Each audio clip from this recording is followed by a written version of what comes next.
Mornings can be tough, right? Some days it feels almost impossible to leave your warm bed and face the world. But native English speakers have some fun and natural ways to describe those sleepy early hours.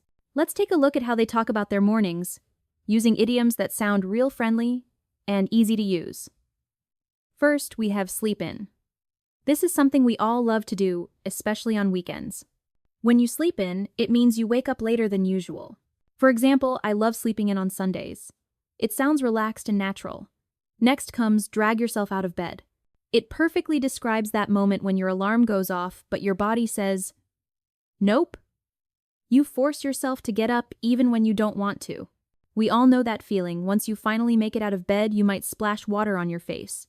It's a quick way to wake up and feel refreshed. Some people throw on clothes, meaning they put on something fast without thinking too much.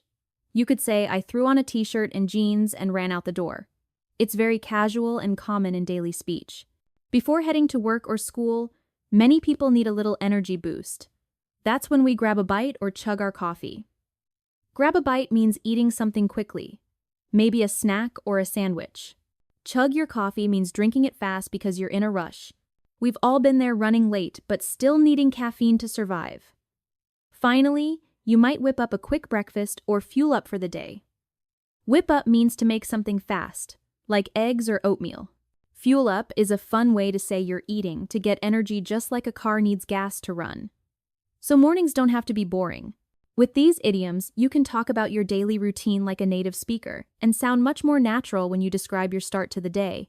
After getting ready in the morning, it's time to step out and face the day.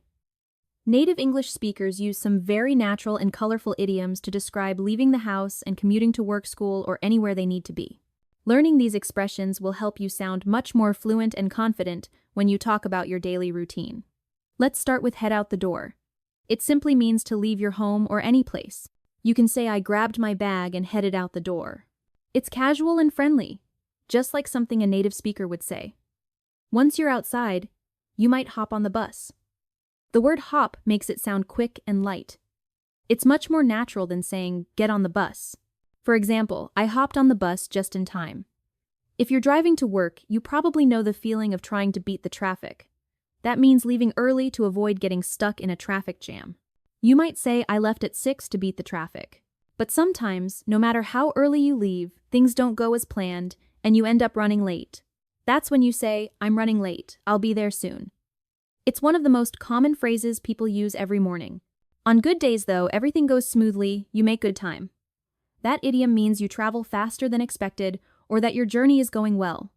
For example, we made good time this morning and got to work early. It's a positive, upbeat way to describe your commute. Let's imagine a typical morning story. You grab your backpack, wave goodbye to your family, and head out the door. Maybe you hop on the bus or jump into your car. You check the clock and hope to beat the traffic, but halfway there you realize you're running late again. Luckily, there's no heavy congestion today, so you make good time and arrive just before the meeting starts. Sounds familiar, right? These idioms aren't just words, they tell small stories that connect with real life. They make your English sound alive and natural. Instead of saying, I left home and went to work, you can say, I headed out the door early to beat the traffic and made good time to the office. It's richer, smoother, and sounds like something you'd hear in everyday conversation. So next time you talk about leaving home or traveling somewhere, try using these expressions. They'll help you express your day more vividly and make you sound just like a native English speaker, heading out for another busy day. When you finally arrive at school, the office, or your study desk at home, it's time to switch gears, from sleepy mornings to focused action. Native speakers have a bunch of everyday idioms to describe getting things done, staying organized, and pushing through busy schedules. Master these, and you'll sound confident, capable, and natural. A great place to start is get cracking on something. This idiom means to begin a task quickly and with energy. Imagine a teacher says, the project is due tomorrow, and you answer, all right, I'll get cracking on it after lunch. It's more dynamic than start, and it shows urgency plus motivation. Once you've started, you might need to plow through a long list of tasks. To plow through work means to keep going steadily, even if the task is boring or hard. Picture a farmer pushing a plow through heavy soil. That's you pushing through emails, readings, or problem sets. I plowed through 3 chapters and took notes for the quiz. Some tasks are quick wins. That's when you knock out a task. It means finish something quickly and cleanly. I knocked out the slides before the meeting began. It's a satisfying idiom because it feels like a victory, short, sharp, and done. But let's be real. Not every day is smooth. There are times when you're snowed under. This idiom paints a picture of being buried in snow, deadlines, messages, assignments piling up higher and higher. I'm snowed under this week with exams and a part-time job. It doesn't mean you're failing. It simply explains that your workload is heavy. Even on the busiest days, you'll eventually wrap things up. To wrap things up means to finish, finalize, and close a task or meeting. Let's wrap things up and send the file. It signals completion and helps your team move on. Here's how these idioms can shape a natural mini-story. I got to the library and got cracking on my research outline. After that, I plowed through 2 articles and took notes. I knocked out my bibliography in 20 minutes, but honestly, I'm still snowed under with sources to review. If I keep this pace, I can wrap things up before dinner. To stay productive, pair these idioms with smart habits. Break big tasks into smaller pieces so you can knock out quick wins. Use a timer to help you plow through focused blocks of work.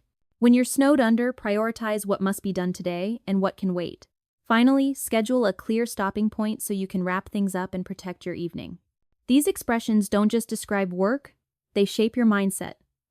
Get cracking tells your brain to start now. Plow through builds stamina. Knockout celebrates progress. Snowed under acknowledges pressure without panic. And wrap things up reminds you that every workday has an end. Use them and your English and your productivity will level up together. After a long day of studying, working, or commuting, your brain needs a reset. Evening is your time to slow down, breathe, and recharge. Native speakers use lots of relaxed, friendly idioms to describe winding down. Let's explore the ones you'll hear all the time and can start using tonight. A favorite is kick back and relax. This idiom paints a picture of leaning back on the couch, shoes off, stress gone. After practice, I just kick back and relax with my headphones on. It's casual, cozy, and perfect for those first minutes at home.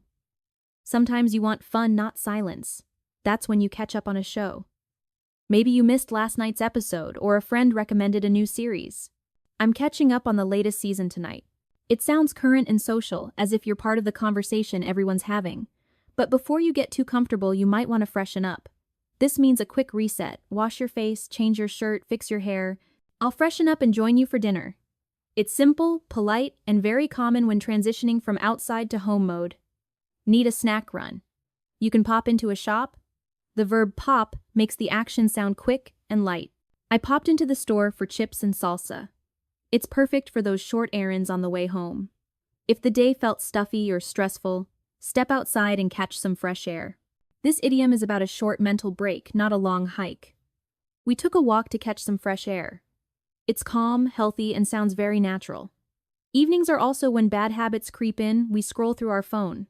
You know the drill: notifications, DMs, memes. I scrolled through my phone before bed is a realistic line in any daily routine story. Just try not to overdo it if you want great sleep. Prefer movement. You might do a quick workout. 10 to 20 minutes is enough to shake off the day. I did a quick workout before dinner. Sounds energetic but doable. No gym heroics required. For cozy nights, many people brew some tea. This idiom makes tea making feel like a ritual: boil, steep, sip. I brewed some tea while reading. It's slow, warm, and very TikTok aesthetic. Of course, sometimes relaxation goes too well and you doze off. That means you slowly fall asleep, maybe during a movie or while reading. I dozed off halfway through the episode. If you're extra tired, you might crash out, which is like falling asleep fast. I crashed out at 10, no alarm needed. Finally, when you decide the evening is over, you call it a night. It's a friendly way to say you're done for the day. Great chat, but I'm calling it a night. Try weaving these into a mini story. I got home and freshened up, kicked back, and caught up on my show. Later, I popped into the store, brewed some tea, and caught some fresh air on the balcony. I dozed off on the couch, so I called it a night. Smooth, natural, and totally native.